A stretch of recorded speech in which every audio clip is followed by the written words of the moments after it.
118 minutes. 18 minutes d'arrêt de jeu dans le match Qatar-Algérie, demi-finale de la FIFA Arab Cup. C'est presque du jamais vu. Dans le déroulement du match, c'est du jamais vu. C'est pas un record car le record est de 28 minutes de temps additionnel, mais c'était pour une raison précise. C'était pendant un match de Carabao Cup entre Burton et Bournemouth. J'essaie de faire l'accent anglais pour bref. Donc, mais là, il y avait une panne d'électricité, donc si la raison était valable, il n'y a pas de problème. On revient sur ce match. Alors, première mi-temps, l'arbitre donne 1 minute de temps additionnel. Donc, tout va bien. 1 minute. Il n'y avait pas de changement pendant la première mi-temps. Pas trop d'arrêt de jeu. Tout va bien, 1 minute. C'est correct. 63e minute. Bounedjah blessé reste au sol. Donc, il a mal. Il reste un petit peu longtemps.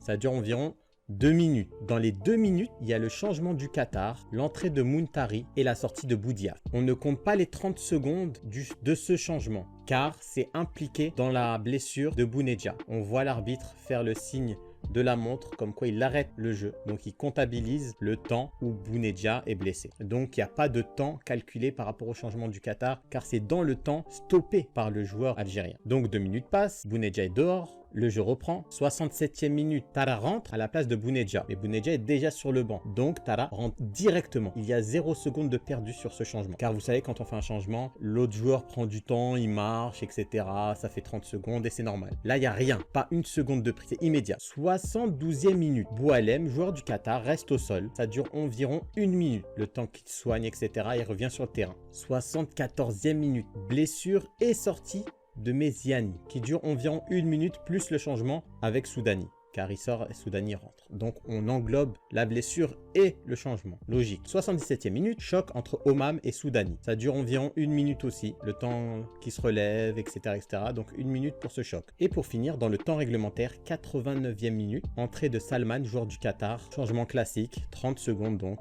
normal. Voilà pour les arrêts de jeu dans la deuxième mi-temps. Donc on va calculer ensemble. Donc la blessure de Bounedjah, 2 minutes, avec le changement et le changement du Qatar qui est englobé dans la blessure. Ensuite, la blessure de Boualem qui dure 1 minute. La blessure et la sortie de Meziani et l'entrée de Soudani, 1 minute. Le choc entre les deux joueurs, 1 minute. Et l'entrée de Salman, 30 secondes. Donc, ce qui nous fait un total de 5 minutes et 30 secondes de temps additionnel. Et comme on ne peut pas donner 5 minutes 30 secondes, on peut donner qu'un chiffre précis, c'est-à-dire 6 minutes, 5 minutes. Là, c'est le choix de l'arbitre qui va décider. Donc, l'arbitre peut donner 5 minutes comme il peut donner 6 minutes. C'est dans son choix, dans son libre arbitre, comme on dit. Donc, supposons qu'il donne 5 minutes ou voire 6 minutes, peu importe. Et donc, on arrive à la 90e minute. L'arbitre donne 9 minutes de temps additionnel. Je sais pas où il les a trouvés. Je sais pas, il a dû chercher dans ses poches ou je sais pas où. Il les a sortis, il les a donnés. Parce que maximum, c'était 6 minutes de temps additionnel, pas plus.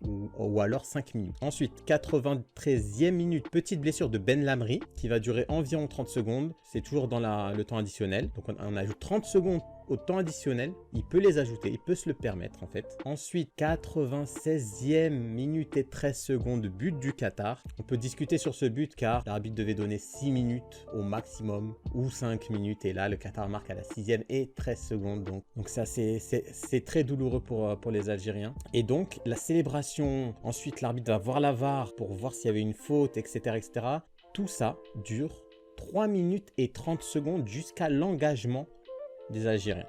Et ils font l'engagement à 9 minutes et 50 secondes. C'est-à-dire que le temps additionnel est déjà dépassé. À partir de 9 minutes et 50 secondes, c'est là où on doit repartir. Donc en tout, les 30 secondes de la blessure de Ben Lamri, plus les 3 minutes 30 de la célébration, la VAR et tout le tralala, ça a duré vraiment un peu d'embrouille, etc. Ça donne 4 minutes de plus en partant de 9 minutes et 50 secondes. En gros, en partant de 10 minutes, car là, on peut vraiment arrondir. Donc là, on est à 14 minutes. 14 minutes de temps additionnel. Donc le jeu se poursuit.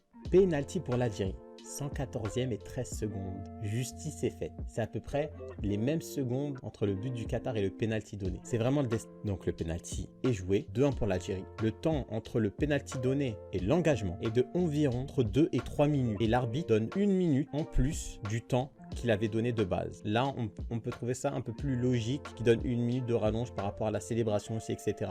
Elle n'a pas duré très longtemps, elle a duré 2-3 minutes, mais Il n'y a pas eu de problème comme sur le premier but du Qatar où il y avait la VAR, plus embrouille avec l'entraîneur, le banc, etc. Là, il y a eu vraiment que célébration. Donc l'arbitre a donné 1 minute de plus. Et le match s'est fini à la 118e minute. Donc au final, déjà, l'arbitre ne doit jamais donner 9 minutes de temps additionnel sur ce match. Il doit donner 5 ou 6 minutes, pas plus. Et ensuite, il a beaucoup exagéré sur le temps donné ensuite. Mais c'est dû aussi au but du Qatar. Qui logiquement, s'il n'avait pas donné les 9 minutes, il n'y aurait pas eu de but du Qatar. Il n'y aurait pas eu cet enchérissage de minutes données ensuite, etc. etc. Il pouvait continuer jusqu'à minuit à donner du temps additionnel en plus, en tout cas sur le temps additionnel, à désavantager l'Algérie. Mais finalement, l'Algérie gagne et il y aura une finale Tunisie-Algérie. Donc voilà, la petite vidéo est terminée. Si vous souhaitez d'autres vidéos, n'hésitez pas à me le dire en commentaire. D'ailleurs, je voulais en faire une sur les 5 plus longs temps additionnels. Donc dites-moi si vous êtes intéressé. Passez une très bonne journée, soirée, après-midi, ce que vous voulez. Bisous.